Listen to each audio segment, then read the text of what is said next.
नमस्कार, आप देख रहे हैं दैनिक भास्कर उत्तराखंड उत्तर प्रदेश में हूं आपके साथ सपना पांडे। बुलेटिन से पहले आप सभी को उत्तराखंड के लोक पर्व घुघुतिया, मकर संक्रांति और पोंगल की हार्दिक शुभकामनाएं। आइए अब डालते हैं एक नजर उत्तराखंड उत्तर प्रदेश की खबरों पर। चुनाव को लेकर प्रशासन अपना रहा सख्त रुख। उत्तराखंड और उत्तर प्रदेश की सीमा से सटे क्षेत्रों में प्रशासनिक अधिकारी कर रहे बैठक। 2022 चुनाव के मद्देनजर प्रशासन भी सतर्क हो गया है, जिसके चलते आज उत्तराखंड की सीमा से सटे उत्तर प्रदेश के बिजनौर के प्रशासनिक अधिकारियों ने एक बैठक की, जिसमें अपर पुलिस अधीक्षक काशीपुर, पुलिस क्षेत्राधिकारी काशीपुर और अफजलगढ़ कोतवाल समेत कई चौकी इंचार्ज भी मौजूद रहे, ताकि चुनाव के दौरान दोनों राज्यों के बीच सामंजस्य बना रहे। वहीं अपर पुलिस अधीक्षक काशीपुर चंद्र मोहन सिंह ने बताया कि आगामी चुनाव 2022 के मद्देनजर एक बॉर्डर मीटिंग रखी गई थी, जिसमें दोनों जनपदों के अपराधियों की सूचियां आदान प्रदान कर दी गई हैं। जसपुर से डॉक्टर गुलाब सिंह राणा के साथ प्रदीप श्रीवास्तव की रिपोर्ट। ये जो सामान्य विधानसभा निर्वाचन 2022 जो आगामी 14 फरवरी को होना है, इसी के संदर्भ में हमने जो है बॉर्डर मीटिंग की है, जिसमें हमारे जिला बिजनौर जो हमारा पड़ोसी राज्य का जनपद है और हमारे जो है उधम सिंह नगर जनपद से मिलता है, तो काफ़ी चीज़ें हमने आपस में शेयर की हैं। अधिकारियों के आपस में नंबर, कोऑर्डिनेशन, कोऑपरेशन की जो बात होती है, अपराधियों के बारे में भी कि जो उनके ज़िले के जो अपराधी हमारे यहाँ हो सकते हैं इस समय, या उनके वो नामजद हैं, फरार हैं, उनकी सूची, और हमारे द्वारा भी हमारे यहाँ के अधिकारियों जो कि संभवतः वहाँ पर होंगे, नामजद हैं हमारे यहाँ, जो शराब का कारोबार करते हैं या अवैध किसी भी तरह से जो इस तरह के धंधों में लिप्त हैं, उनकी सूचियाँ आदान प्रदान की गई हैं। भविष्य में जो नाके होंगे, जिसमें लगातार जो चेकिंग होगी और किसी भी तरह से अपने जनपद से दूसरे जनपद में, एक राज्य से दूसरे राज्य में भी कोई इलिसिट लिकर, कॉन्ट्राबैंड और बाकी जो भी इलीगल वेपन्स भी हो सकते हैं जो बिना लाइसेंस ही, उनको भी जो हम पकड़ते हैं, या कोई नकदी है जो आदर्श आचार संहिता के अनुसार या चुनाव के हिसाब से संवेदनशील हो सकती है दोनों राज्यों के लिए, दोनों जनपदों के लिए, उसके लिए बेहतर चेकिंग की जाएगी। उसी के लिए बेहतर कोऑर्डिनेशन के लिए, कोऑपरेशन के लिए हमारे बिजनौर जनपद के सीओ साहब भी यहाँ पर हैं और जो एसएचओ साहिबान भी यहाँ पर आए हैं, हमारे भी क्षेत्राधिकारी आए हैं। तो इसी संदर्भ में हमने आपस में वार्ता की है और बहुत ही अच्छा सहयोग का हमने आश्वासन दिया है और हमेशा मिलता भी है। एक दूसरे जनपदों का बहुत बेहतरीन समन्वय है और यही भविष्य में भी होगा और चुनाव के दृष्टिगत इसको बहुत अच्छे से किया जाएगा। हरिद्वार में प्रशासन हुआ नाकाम, आस्था के आगे नहीं रहा कोरोना का डर। मकर संक्रांति पर रोक के बावजूद श्रद्धालुओं का सैलाब गंगा स्नान के लिए उमड़ पड़ा। आज मकर संक्रांति का स्नान है, इसको लेकर भारी संख्या में श्रद्धालु धर्मनगरी हरिद्वार पहुंच रहे हैं। हालांकि प्रशासन द्वारा सभी बॉर्डर पर श्रद्धालुओं को वापस भेजने के लिए पूरे प्रयास किए गए थे, लेकिन फिर भी प्रशासन की आंख में धूल झोंकते हुए लाखों की संख्या में श्रद्धालु हरिद्वार पहुंचे और हर की पैड़ी के अलावा अन्य घाटों पर गंगा में स्नान करते हुए नजर आए, जबकि प्रदेश में लगातार कोरोना के मामले बढ़ते जा रहे हैं। हरिद्वार से सचिन तिवारी की रिपोर्ट। आगामी मकर संक्रांति के स्नान पर्व पर हरिद्वार आने वाले सभी यात्रियों से मेरा अनुरोध है कि कोविड के नए वेरिएंट के बढ़ते हुए संक्रमण के दृष्टिगत हर की पैड़ी और उसके आसपास के समस्त घाटों पर स्नान पूर्णतः प्रतिबंधित किया गया है। अतः ऐसे सभी यात्री जो कि हरिद्वार आना चाह रहे हैं, उनसे मेरा अनुरोध है कि मकर संक्रांति के अवसर पर हरिद्वार ना आएं, अन्यथा उन्हें भारी असुविधा का सामना करना पड़ सकता है। कोविड के बढ़ते हुए संक्रमण को रोकने के लिए आपके सहयोग की अपेक्षा है। धन्यवाद। जसपुर में आप नेता अजय अग्रवाल ने पार्टी छोड़ने के बाद बहुजन समाज पार्टी से ठोकी ताल, लड़ सकते हैं बसपा से चुनाव। जनपद उधम सिंह नगर के जसपुर में लगातार राजनीति में उठापटक होती नजर आ रही है। आपको बता दें, बीते दिनों अजय अग्रवाल ने प्रेस कॉन्फ्रेंस के जरिए अपनी ही पार्टी के खिलाफ आक्रोश व्यक्त किया था। आज उन्होंने नया कदम बढ़ाते हुए बहुजन समाज पार्टी के प्रदेश प्रभारी मेघराज सिंह से मुलाकात की। तो वहीं सूत्रों की माने तो पार्टी व अजय अग्रवाल के बीच हुई बातचीत में सकारात्मक संकेत मिल रहे हैं।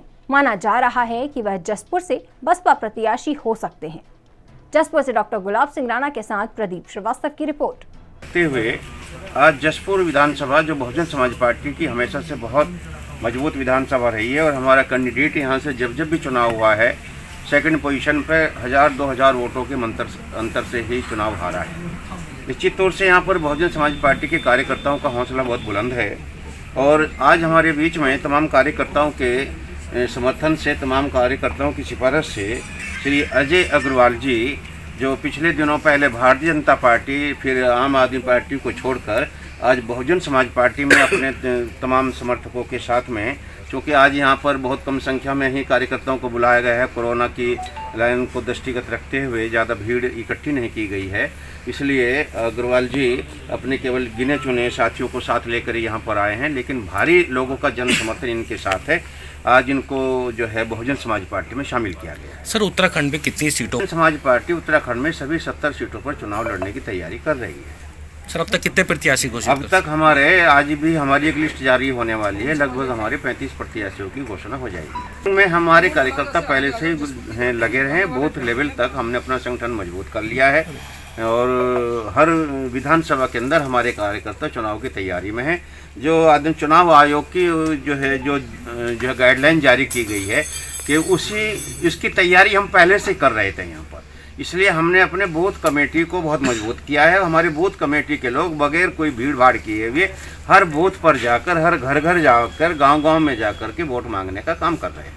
सर, 2022 में किन बेरोजगारी का मुद्दा बहुत बड़ा मुद्दा है, यहाँ पर महिलाओं के को सुरक्षा का मुद्दा भी बहुत बड़ा मुद्दा है। यहाँ पर दलित समाज के लोगों का हमेशा से यहाँ पर अनदेखी की गई है। बहुजन समाज पार्टी इस मुद्दे को पूरे दलित समाज उत्तराखंड प्रदेश के अंदर जो यहाँ पर छुआछूत और यहाँ पर रसोई महिला दलित समाज की जो रसोई में जो जिनकी नियुक्ति होती है उनको लेकर जो यहाँ पर बड़े बड़े आंदोलन मुद्दे होते हैं उनको बेइज्जत करके हटाया जाता है यहाँ से, तो वो सब बहुजन समाज पार्टी गरीब समाज के, दलित समाज के लोगों की हक की आवाज़ को 21 साल हो गए और जो जसपुर विधानसभा है ना पहले रोडवेज में अड्डा था, ना पहले स्टेडियम था, और सड़कों के क्या हाल है, सरकारी अस्पताल के क्या हाल है, ये किसी से छिपा हुआ नहीं है।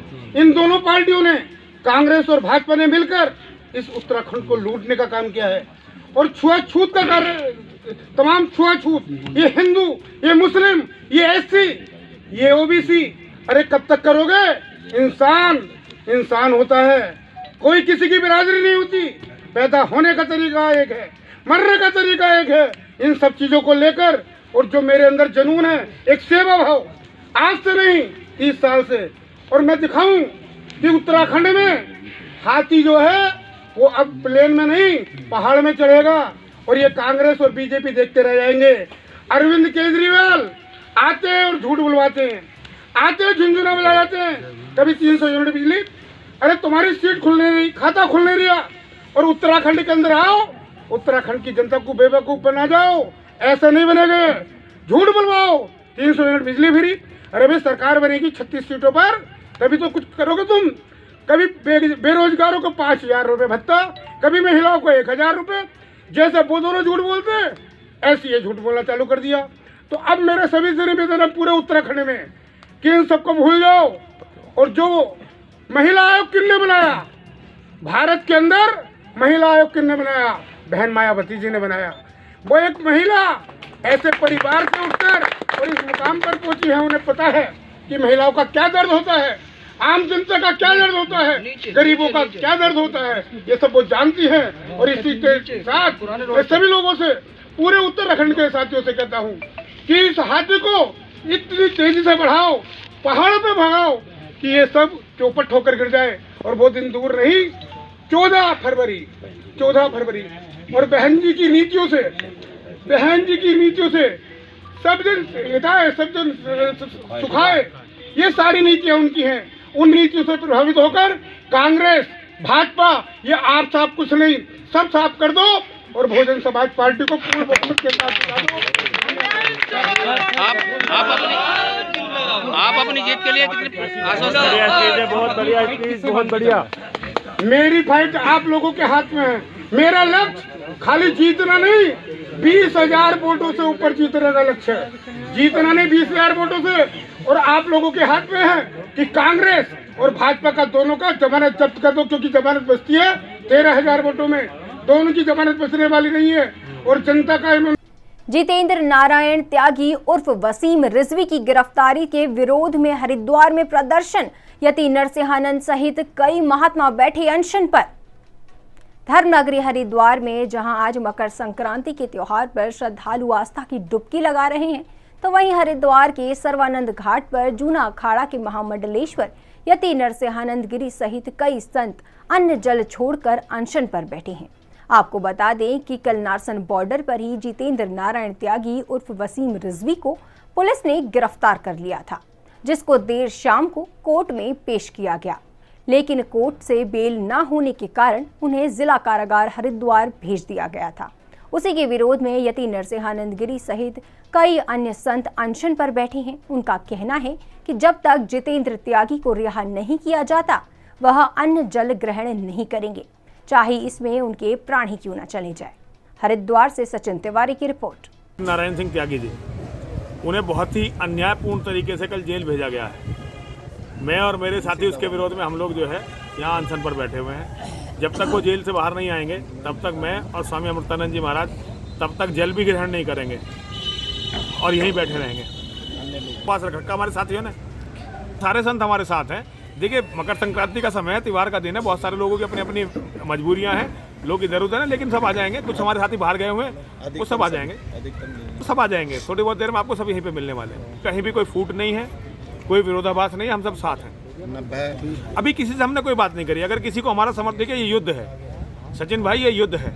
युद्ध के निमंत्रण नहीं दिए जाते। जो दिलेर होते हैं वो अपने आप ही नगाड़ा बजते युद्ध का अपने आप आ जाते हैं। तो ये जितने भी लोग आए ना, हमने किसी को बुलाया नहीं है। मुझे लगता है कि आज कल और परसों 3 दिन में यहाँ 1 लाख लोग यहाँ पे हमारा समर्थन करने आएंगे कम से कम, और उसके बाद तो ये भीड़ हजारों गुना बढ़ जाएगी। तो अभी तो हम लोग बैठे हैं, जैसे जैसे लोगों को पता चलेगा लोग आएंगे। हमें किसी को बुलाने की आवश्यकता नहीं है, क्योंकि लड़ाई के हमारी नहीं है, लड़ाई सनातन धर्म के अस्तित्व की है। और अगर अस्तित्व की लड़ाई में किसी को चिंता नहीं है तो हम उसके लिए कुछ भी नहीं कह सकते।